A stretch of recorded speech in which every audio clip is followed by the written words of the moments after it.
Sidi Tamje Elohim Kire Enam Yopakun Elohim Kire Sa Sidi Tamje Elohim Kire Onke Sijiki Tonoje Bare Kang Ritang Lungpa Kya Chodang Ling Chen Trong Kirtang Mide Mani Elohim Kire Mi tham je ti kong la tu barshu Chung liu tangpo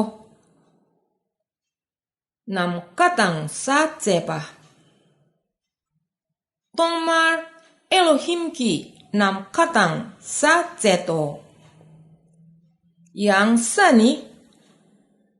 Tong sing tong par yote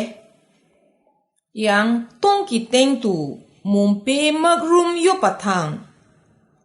Elohim ki ruak chunam ki teng tu tingwa yin siak tangpor Elohim ki wu zeba yang Elohim ki wu chung sik che sung patang chung ngo Elohim ki wu lekpa yimpar sikte mumpale wu cheso Elohim ki wu ki mingla nimo setak mumpe mingla chemo tapar cheto nomotang nangmo chungne sak tangpo Siap nipar Elohim ki nam katang sa tsepa Yang Elohim ki dike tu Chunam tang Chunam sosor che tu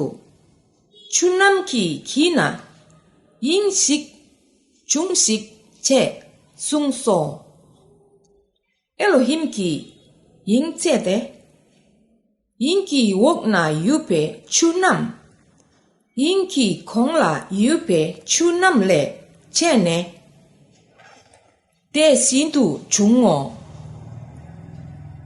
Elohim ki yinki mingla nam kat takso. Numotang nang mo chungne sak nibao.